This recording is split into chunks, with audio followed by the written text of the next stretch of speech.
सतगुरुदेव की जय। वीडियो को लाइक शेयर कमेंट जरूर करें और चैनल को सब्सक्राइब करना ना भूलें। गुरुजी के सामने आप झूठ के बोलोगे, कहते को गुटी ला गया बीच में, नाम टूट गया, और नहीं बताओगे तो आपका नाम खंड है, लाभ हो को नहीं, कनेक्शन कट चुका है ऑटोमेटिक। तो यह झूठ बोल के भी के आपने फिर फायदा हुआ, लाभ हुआ, हानि हुई, बल्कि लाभ नहीं हुआ। और भी कोई माता धोखा को कोई और किसी भी कारण से नामखंड हो जाता है, तुरंत बताना चाहिए। ठीक है, ये दास क्या करेगा, थोड़ा बहुत धमकावेगा, करड़ा करूंगा, भाई गलती है, खबरदार, जैसे आपने नियम भंग किए हैं, तो आपका नाम फिर शुद्ध कर दिया जाएगा, री उपदेश दिया जाएगा, नहीं तो आपका कामयाबी नहीं मिलेगी आपको।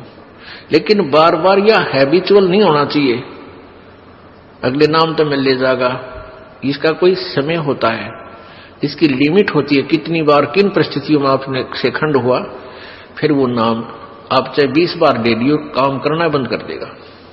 तो इसलिए हमने बहुत डर के, जैसे माता गर्भ को रख यत्न बना और ठेस लगे तो छन हो तेरी ऐसे भक्ति जा। किसी बहन बेटी को काफी समय के उपरांत गर्भ रहा हो, फिर वो जाने है उस बच्चे की, उस गर्भ की वो कितनी चिंता करती है। रात में भी करवट लेते समय भी एकदम आंखें खुल जाती है तो देखती है कहीं मेरे बच्चे पर दाब तो नहीं आएगी, कहीं बच्चा मेरा खराब तो नहीं हो जा। ऊंचे नीचे पर पैर टेकते समय भी वो कई बार सोचती है। तो पुण्यात्माओं, ऐसे ही ये भक्ति रूपी गर्भ को आपने ऐसे यत्न बनाकर बचा कर रखना पड़ेगा, फिर ये अनमोल लाल आपको मिलेगा। जैसे माता गर्भ को रखे यत्न बनाए और ठेस लगे तो क्षीण हो जाए, तेरी ऐसे भक्ति नसाए। तो हमने अपने इस लाल भक्ति रूपी गर्भ को बहुत सुरक्षित रखना है। ये बकवाद करने की बात नहीं है, ये मजाक की बातें नहीं है, इनको हृदय में धरना पड़ेगा कि हम क्या करने आए हैं, किस उद्देश्य से हमने उपदेश लिया है। ठीक है, शुरू प्रारंभ में हम आते हैं कोई दुख निवारण के लिए, वो भी होगा क्योंकि भगवान सारे काम करेगा, और फिर कुछ दिनों में आपको ज्ञान हो जाएगा, फिर आप कुछ नहीं मांगोगे, केवल यही मांगोगे परमात्मा चरणों में रखना, हे गुरुजी चरणों में रखना, दूर ना करना। क्योंकि जब हम चरणों में रहेंगे तो फिर परमात्मा कौन सा बालक है, अनजान है, उसने हमारी प्रॉब्लम का पता को नहीं, वो तो अंतर्यामी है, हमारी प्रॉब्लम हमें नहीं पता, उसको पता है। और जो सच्चे दिल से अनन्य मन से पतिभर्ता पद पे आके भक्ति करते हैं, पतिभर्ता पद का अर्थ है कि किसी और इष्ट की पूजा नहीं करे, केवल अपने कबीर परमात्मा की, नथिंग एल्स। तो ऐसे पतिभर्ता स्त्री की कहते हैं, जो जब ऐसी मदद करता है परमात्मा, पतिभर्ता जमीन पर दो धरे पांव और समरस झाड़ू देते है, कहीं ना काटा लग जावे। जैसे पतिभर्ता यानी एक इष्ट पर आश्रित और सभी उपासनाएं छोड़कर सच्चे दिल से गुरु मर्यादा में चलती हुई जो आत्मा पुण्य आत्मा है, वो पतिभर्ता परमात्मा के प्रति है। और फिर अपने जीवन रूपी सफर में वो जितने भी कदम रखती है परमात्मा, उस पाप रूपी कांटों को आगे आगे बुहारता चलते हैं, झाड़ू देते हैं, कहीं मेरी प्यारी आत्मा को काटा ना लग जा, यानी कोई कर्म दुख ना दे जावे। पतिव्रता जमी पर जो धर है पाओ और समर्थ झाड़ू देते है, कहीं ना काटा लग जावे। कि गुरु से कपट शिष्य जो राखे, यम राजा के मुगदर चाखे, और ही है कपट मुख प्रीत उचारे। ऊपर देता है मीठा बोले हाँ जी, और अंदर में दोष राखे। कहते सो जीव कैसे लोक सिधाई, और बिन गुरु मिले मोहे ना पाई। गुरु के मिले, गुरु का मिलना है कि गुरु के साथ तू एक रस हो जा, और जब तू गुरु के प्रति समर्पित होगा, यानी सद्भावना तेरी इसके साथ रहेगी, निष्कपट होगा, तो तब मुझे प्राप्त कर सकेगा, नहीं तो बिन गुरु मिले मोहे ना पाई। यानी गुरु से नहीं मिलेगा, उसकी आत्मा में तेरी जगह नहीं होगी। पुण्यात्माओं, आप जी जैसा भी व्यवहार और भक्ति कर रहे हो, इस दास के नोटिस में होता है। और अंदर से उस भक्त के प्रति एक विशेष रहम जाता है। दास को मालूम, आप तो इस बात को नहीं समझ सकते। एक विशेष उसकी तरफ आशीर्वाद भरी अंदर से लहर जाती है। तो वो लहर आपको प्राप्त करनी है, वो मिलन है, वो मिला है मेरे से। तो इस प्रकार आप मर्यादा में रहोगे और सत भक्ति करते रहोगे तो परमात्मा की अंदर से आपके प्रति एक विशेष कसक, एक मेहर की नजर रहती है और उससे ही भगवान मिलेगा। तो यहाँ परमात्मा कहते हैं गुरु भक्ता मम आत्म होई और वा के हृदय रहु समोई। गुरु भक्ता मम आत्म होई वा के हृदय रहु समोई। वही बात आकर रुकेगी कि गुरु का जो भक्त है वो मेरी आत्मा है और जो गुरु के प्रति जिसकी श्रद्धा नहीं वो मेरा लगता ना कुछ। क्योंकि अब ये सोचकर चले है भगवान के मेरे स्थान पर आज ये बैठा है ये दास और मैं इसके स्थान पर आ जाता तो ये मेरे साथ भी ऐसा व्यवहार करेंगे। ये तो स्वभाव यहाँ परिवर्तन करने के लिए आपने रिहर्सल करनी पड़ेगी। अब गुरु जी के सामने झूठ वही बोलेगा जिसने अपनी भक्ति का नाश करना। ना दास कोई पैसा मांगता, ना कदे थारी पर्ची काटता, ना आपको ज्ञान देता हूँ ऐसे पुण्यदान करो, इच्छा हो तो करो, भक्ति करो। और फिर भी कोई विकार आप रखते हो तो अपना नाश कर रहे हो, अपने को धोखा दे रहे हो और साथ में इस दास के साथ जो है कपट करके भगवान से कपट कर रहे हो। तो आपने निर्मल होना पड़ेगा। हो जाए कोई किसी कारण से गलतियां, क्योंकि आप संख्या में कम हो, समाज जो दूसरे भाव में ज्यादा है, एक एक परिवार में एक सदस्य नाम ले रखा है, 4 नहीं ले रहे हैं, तो गलती बन सकती है। तो उसकी अक्षमा याचना करें। दास फिर आपको करड़ा भी करता है, धमकाता भी है, खबरदार ऐसा करा तो नाम नहीं दूंगा। बिल्कुल सही है, बार बार नाम तोड़ने से भगवान के साथ चीटिंग हो जाती है। तो गलती हो जाए तो फिर क्षमा याचना करें, पुनरुपदेश दिया जाएगा। आपकी गलती बन जाने से फिर नाम खंडित हो जाता है, वो कनेक्शन कट जाता है, पावर नहीं जाएगी आपके घर पे, वो पुनः कनेक्शन जुड़वाना पड़ता है, तब वो पावर फिर शुरू हो जाती है।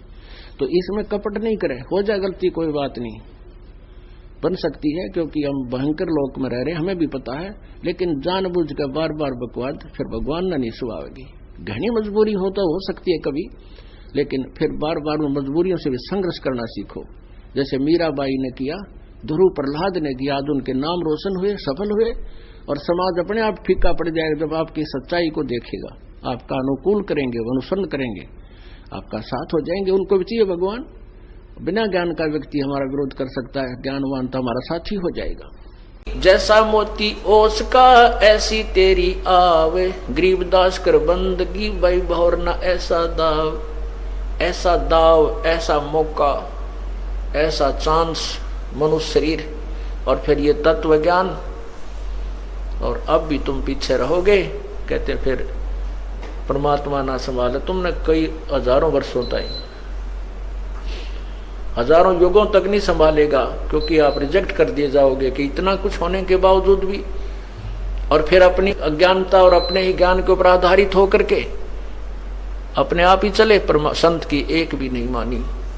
क्यों कुछ दिनों के बाद परमात्मा इतना सुख दे देता है, यूं सोचा बस मौज माजरी है और ऐसे ही होना था। नहीं, यही भूल समाप्त कर देना कि प्रभु के चरणों में आने के बाद जो आपने पुण्यदान किया है, ये हो सकता आपका इस जीवन भी चल सके और 1-2 जीवन और भी चल सकता है, इतना पुण्य हो जाता आपका।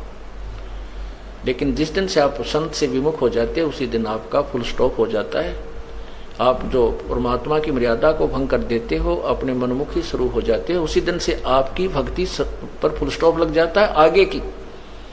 जब तक आप पुनः उपदेश प्राप्त नहीं कर लेते, उपदेश प्राप्त कर लेने मात्र से भी नाम नहीं जुड़ जाता। परमात्मा कहते हैं इन बातों क्या पाइए कर सतगुर नजर निहाल, राजी कर सतगुर रूठे नू। ठीक है, कोई भक्त है, पहले लगा हुआ है, फिर उसने बीच में बकवाद कर दी, दोबारा भी चौथा भी नाम ले जाता है। जब तक इस दास हृदय से उसको उपदेश नहीं देता, तब तक उसका पुनर्नाम सब नहीं जुड़ पाएगा। ये मेरे बस की बात नहीं, ये परमात्मा की ही प्रेरणा अंदर से होती है। नाम अवश्य दे दिया जाता है, क्योंकि हमारा स्वभाव है कि हो सकता है ये बालक फिर सुधर जाए, बच्चा भगवान का। तो इसलिए कहते हैं राजी कर सतगुरु रूठे नु, यानी अपने सतगुरु, मान ले आपसे गलती हो जाती है, सतगुरु क्यों रुष्ट होते हैं? क्योंकि आप विद्यार्थी, वो विद्यार्थी से टीचर रुष्ट होता है जो कोई भी मर्यादा नहीं निभाता, बार बार समझाने के बाद भी शरारत करने से बाज नहीं आता, तो वो उससे रुष्ट होता है। ऐसे ही परमात्मा का मार्ग है, आप विद्यार्थी हैं, ये दास आध्यात्मिक टीचर है। आपके हित के लिए आपको समझाया बुझाया जाता है, गलती करते हो आपको धमकाया भी जाता है, आपके भविष्य को मद्देनजर रखते हुए। निदास का कोई लेन देन नहीं। अब जो बच्चे परमात्मा से विमुख हो गए, नाम ले रखा था, गलतियों पर गलतियां की, हमने उनको धमका दिया, उनका नाम काट दिया गया यहाँ से, इस विद्यालय से, तो वो बाहर चले जाते हैं अपने दूसरे क्षेत्र में या दूसरे संत के पास, या जैसी पूजाएं जिसको पहले करते थे वो करने लग जाते हैं। और वो कहते हैं हमारे ताज भी ठाठ हो रहे हैं, हमने तो उनको छोड़ दिया, उस नाम को भी, संस्था को भी छोड़ दिया, और कहते अब हमें कोई हानि नहीं हो रही है। पुण्यात्माओं, आप जब तक आपका नाम जुड़ा है, आप कोई गलती करते हो, परमात्मा आपको झटका देता है एक आधा हल्का सा, ताकि तुम सुधर जाओ, सावधान हो जाओ, आगे गलती ना करो। और जब यहां से विमुख हो जाते हो, आपका नाम कट जाता है, आप सत्संग में भी आते रहोगे, परमात्मा आपको स्वीकार नहीं करता है, तो फिर आपके ऊपर झटके नहीं आएंगे, आपको केवल वो काल पुण्य देगा जो आपका दे रखा है। जैसे विद्यार्थी, जो बच्चा स्कूल में आता है, गलती करता है, टीचर उसको पीटता भी है, एक आधा थप्पड़ भी मार दे, खुड़कावत धमकाता भी है, और जब वो बच्चा स्कूल छोड़कर चला जाता है, फिर चाहे वो गधे पर बैठ कर बारी लेता रहे, कहीं घूमता रहो, कहीं खेलो, वो टीचर उसको कुछ नहीं कहेगा, उसके साथ से निकल जाएगा। वो कितनी शरारत कर रहा हो, वो नहीं, टीचर नहीं बोलेगा उससे, क्योंकि अब उसका विद्यार्थी नहीं रहा। इसी प्रकार जो अनजान व्यक्ति यहाँ से चले गए, उनको पूर्व जन्म की जो यहाँ रहते हुए और इस जन्म में भी जो पुण्य किए, भक्ति की, वो काल उनको अवश्य देगा, और उसके कारण वो ठाठ करते नजर आएंगे, और हो सकता है इस जीवन में कोई हानि भी ना हो, क्योंकि उनको पीटेगा नहीं अध्यापक, क्योंकि वो अब विद्यार्थी नहीं रहे और अपना जीवन बर्बाद कर रहे हैं। फिर मजदूर लगेंगे जो विद्यार्थी विद्यालय छोड़कर चले जाते हैं टीचर के धमकाने खुरकाने से, तो वो सफल नहीं हुआ करते। तो इसी प्रकार हमने उस परमात्मा की भक्ति करनी है। तो क्या कहते हैं, ये जो सतनाम आपको मिला है, सतनाम, और इस सतनाम को मिलने के उपरांत आपको सारनाम नहीं मिला और आपकी मृत्यु होगी। आपको न जाने कितने जन्म मनुष्य के मिल जाएंगे, मोक्ष नहीं है, मनुष्य के जन्म मिलेंगे, अच्छे से अच्छे जन्म मिलेंगे, और फिर आपके ये दोनों मंत्रों की कमाई जब समाप्त हो जाएगी, आप फिर सिंपल मैन बनोगे, साधारण व्यक्ति के घर में जन्म होगा, और उस समय ये दयालु परमात्मा फिर आपको अवश्य संभालेगा, आपको 84 लाख योनियों में नहीं जाने देगा, शीघ्र सी नहीं जाने देगा, यानी फिर हम बिल्कुल नहीं सुनेंगे, वो बात है अलग। तो पुण्यात्मा, ये भी कच्चा काम रह जाएगा यदि सतनाम ही प्राप्त हो गया और आपकी मृत्यु होगी। सारनाम योग्य नहीं बने, नखरे करते रहे। अब क्या देखता है ये दास, नाम ले गया था जी पिछला महीने और नाम खंडित हो गया, पहला नाम लिया था दोबारा लूंगा। अच्छा भाई, क्योंकि पहले मंत्र वाला तो गलती कर सकता है, क्योंकि वो तो एकदम नया बच्चा होता है, पहली कक्षा का बालक होता है, हो जाता है खंड, लेकिन नहीं होना चाहिए। कोशिश करे कि जो काम करने लग गए उसको पूरा ही किया जाना चाहिए। तो फिर दोबारा उपदेश ले लेता है, फिर 4 महीने के बाद उसको सतनाम भी प्राप्त हो जाता है। सतनाम लेने के बाद फिर 6 महीने के बाद फिर कह जी नाम खंडित हो गया मेरा, तो ऐसा हो गया वैसा हो गया। अच्छा भाई, 1-2 साल के बाद फिर कहेगा जी मुझे शंका है, मेरा शायद नाम खंडित हो गया, और करे बिना रहता नहीं, आप गलती अवश्य कर देता है। तो पुण्यात्मा, कोई बात नहीं, अब परमात्मा ने आपको पार करना है। ये अब बैन उठ गया है, कलयुग में ये समय आ गया है कि सभी प्राणी जो इस तत्व ज्ञान को ग्रहण करके इस मार्ग पर लग जाएंगे सभी पार हो जाएंगे। लेकिन पार होंगे वो जो बार बार ये अपने नाम को खंडित ना होने देंगे। अब क्या देख रहा है ये दास, जिन 10-10 साल नाम लिया न हो गया, तीनों मंत्र प्राप्त हो गए, वह भी नो कह दे मेरा तो नाम खंडित हो गया जी, ऐसी गलती बन गई। तो भाई ये पार होने के लक्षण नहीं है आपके, बहुत सावधान होना पड़ेगा। क्यों? हाँ, इतना है कि परमात्मा दयालु है, इन्होंने बहुत ज्यादा कंसेशन दे दी है कि कोई बात नहीं, इस बूढ़े कलयुग में, इस घोर कलयुग में ये गलती हो ही जाती है। लेकिन आपका जान का समय आ गया और उससे 1 महीने पहले फिर कह दोगे मेरा तो नाम टूट गया, ये कोई बात हुई नहीं। सावधानी बरतो। अगर आदमी 2 वर्ष 3 वर्ष 4 वर्ष के बाद भी दृढ़ नहीं होता है फिर मोक्ष नहीं हो पाएगा आपका, बहुत सावधानी करनी पड़ेगी। अब परमात्मा कहते समझा है तो सिर दर पाओ, बहुर नहीं रे ऐसा दाओ। तो पुण्यात्मा जो ये दास आपको कह रहा है, फिर आपके साथ क्या होगा? जिनको सार नाम भी प्राप्त हो गया है उन गिल्ला के बनेगी, उनको और कुछ कंसेशन भगवान देगा, लेकिन मोक्ष नहीं होगा। ये मत समझना कि सार नाम मिल गया आप पार हो गए, नहीं, इसकी भी कमाई करनी पड़ेगी, आपने अंतिम श्वास तक करनी पड़ेगी। उसके साथ क्या बनेगा कि आप की मृत्यु होगी, सार नाम की कमाई पूरी बनी नहीं तो फिर आपको तुरंत ही मनुष्य जन्म मिलेगा। जैसे कुछ भक्त चले गए जिनको सतनाम मिला हुआ था और सारनाम नहीं मिला, उनको भी तुरंत मनुष्य जन्म मिलेगा और इसी क्षेत्र में मिलेगा। हो सकता है जो उनके परिवार ने अगर नाम ले लिया हो और वो बुढ़ा मर गया तो उसको हो सकता है उन्हीं के घर में फिर दोबारा जन्म मिल जाएगा तुरंत ही, और वो 2-3 वर्ष का होते ही फिर नाम ले लेगा। अभी तक ये दास यहां पर परमात्मा ने छोड़ रखा है, तो उसका मोक्ष अवश्य होगा, क्योंकि फिर उसका नाम खंडित नहीं होगा। क्यों नहीं होगा? क्योंकि वो छोटा सा बच्चा होगा और उसके घर में पहले से परमात्मा की अमर वाणी चल रही होगी और उसका नाम खंडित होए को ना। खंडित क्यों नहीं होगा? क्योंकि पहले से ही उस परिवार में वो साधना सुचारू रूप से चल रही होगी और ऐसा समाज बन चुका होगा कि कोई उसमें बाधक बनेगा ही नहीं। पार तो होंगे लेकिन जन्म बढ़ा लिए, और हो सकता है काल का कुछ अटपटा खेल है। और पुण्यात्माओं, आप ये मत सोचना कि अगले जन्म में देख लेंगे, या भी पेंडिंग नहीं छोड़ना आपके। अगले जन्म में माना आपकी का जन्म दे दे अफ्रीका में, क्योंकि हमारे संस्कार आपस में रले मिले हैं।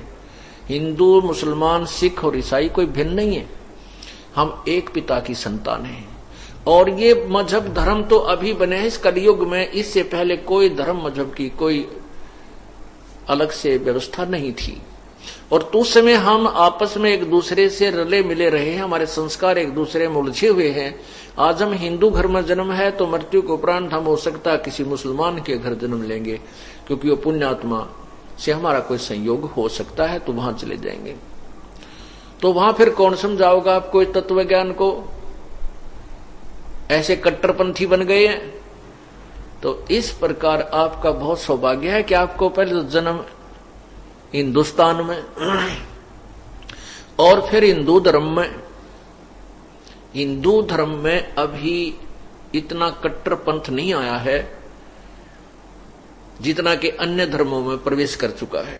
वो तो एक शब्द भी सुनने को तैयार नहीं है। और हिंदू धर्म ने का सभी संतों ने अंडोला बना रखा है। कोई फलाना पंथी, कितने तक गुरुओं के पंथी से इस हिंदू समाज के अंदर न्यारे न्यारे बना डाले। पहले तो हिंदुस्तान, दूसरे हिंदू धर्म के अंदर आपका जन्म, और एक विशेष सुविधा सिख धर्म में भी है कि उसमें भी किसी को कोई बाउंडेशन नहीं है, वो जहां चाहे अपनी भक्ति ग्रहण कर सकता है। दूसरा सौभाग्य यह है कि जिनको सिख धर्म में जन्म है। और मुसलमान धर्म एक ऐसे कट्टरपंथ बन गया है कि वो तो किसी की बात सुनकर राजी को नहीं।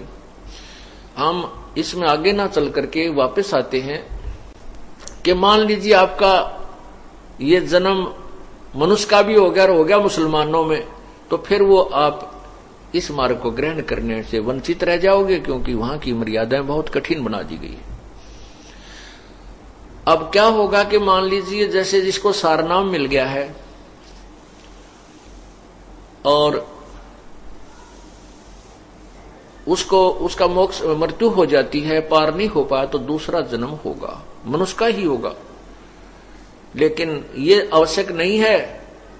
वैसे तो कृपा है परमात्मा की, आपके संस्कार वो चेंज वेंज करके यही भी कर सकता है, हो सकता है, मतलब एक ऑप्शन मान कर चलो, एक ज्यादा इस चीज को विचार करके चलो कि हो सकता है आपका कितना दूसरे अरब कंट्रीज में हो गया।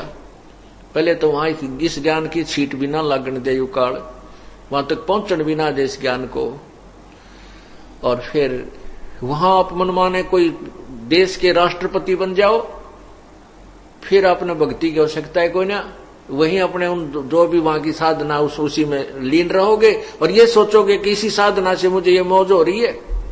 नहीं, वो साधना न्यारी है जिससे आपकी मौज हो रही है।